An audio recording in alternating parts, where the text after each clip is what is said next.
It's called The View? It's called The View. It's not called The Facts. Yeah, but isn't it interesting that it's called, I mean, I don't think they meant this when Barbara Walters invented it a long time ago, but it's The View. Well, that's the problem in America. But there is one view, right, and one that's clearly true opinion, and everybody else can go sit in the corner. Sunny Hostin found herself in a tough spot on live TV, and this wasn't your usual heated discussion.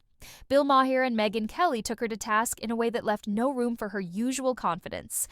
What started as a calm moment on The View, with Sunny relaxed and in control, quickly turned into an uncomfortable exchange.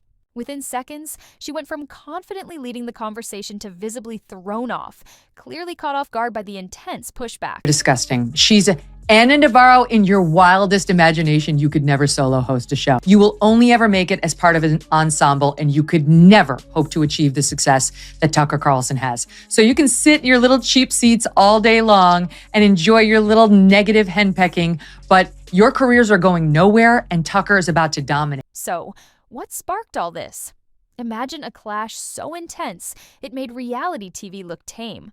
Bill Maher brought his signature sharp wit, while Megyn Kelly delivered her usual no-nonsense critiques. Together, they turned Sunny's segment into a full-on takedown. This wasn't a discussion.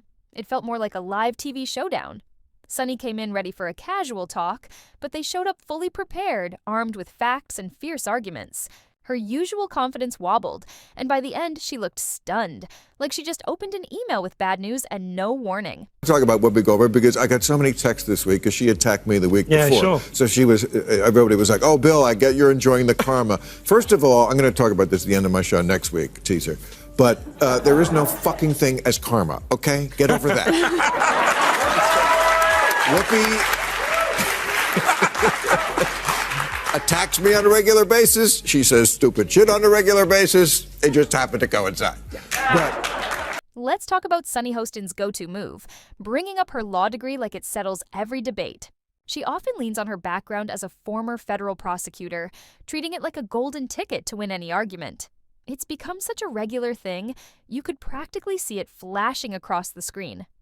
The problem? Whenever she starts with, as a lawyer, it usually leads to something off-base, overly simplified, or delivered with a heavy dose of attitude. Somehow, she manages to hit all three at once. It often feels less like expert insight and more like a lecture that misses the mark. No matter what's being discussed, social media, food trends, or pop culture, Sunny finds a way to turn it into a serious statement on injustice. A harmless video becomes a bigger issue.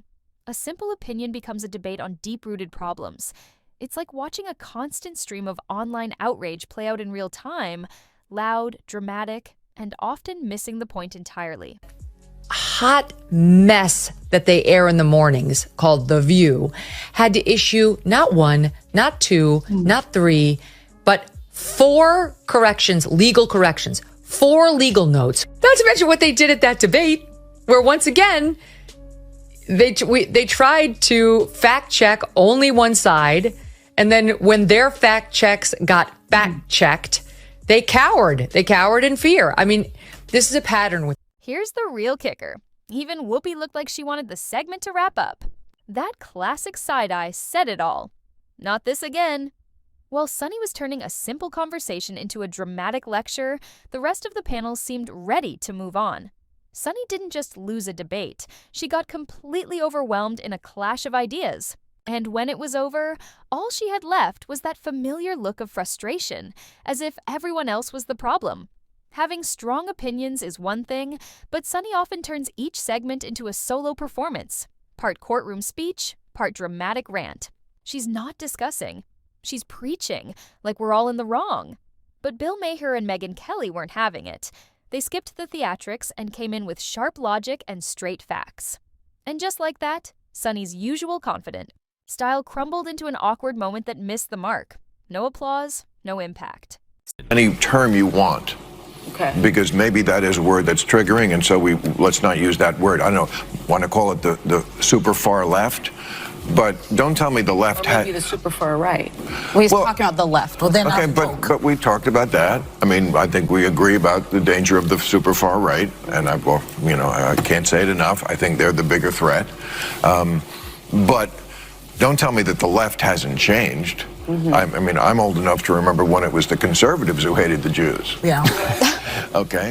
Instead of adjusting, she went full throttle, talking louder, gesturing harder like volume could make up for substance. But my hair, cool as ice, he sat back like a professor grading an overconfident freshman's essay titled, "Why I'm Always." Right, he didn't have to interrupt. Her own argument folded like a cheap beach chair. Each buzzword she dropped only made the hole deeper. She wasn't debating anymore. She was spiraling one dramatic gasp at a time. By the end, Sunny wasn't making a point. She was hosting a one-woman pity party complete with self-righteous fireworks and 0 RSVP'd guests. Then Megyn Kelly stepped in, cool, composed, and sharper than a switchblade in a velvet case. No yelling, no theatrics, just surgical precision. She didn't clap back. She dissected quietly, methodically, and with 0 mercy. Layer by layer, she stripped away Sunny Host's performative poise, like peeling cheap laminate off a knockoff designer bag. What was left underneath a hollow echo chamber, stuffed with secondhand outrage and reheated talking points. See, Sunny's whole brand is built around never being checked. She doesn't debate, she monologues. Her formula: accuse, dramatize, moralize, rinse, and repeat. But when someone like Megyn calmly steps in and pricks that overinflated bubble with a single factual needle school. And finally, new rule: stop saying that Whoopi Goldberg getting yanked from The View right after she attacked me on The View is karma. There's no such thing as karma. Sorry. Sorry, but life is random. The only word to describe it when a big game hunter gets trampled by an elephant and then eaten by lions is hilarious.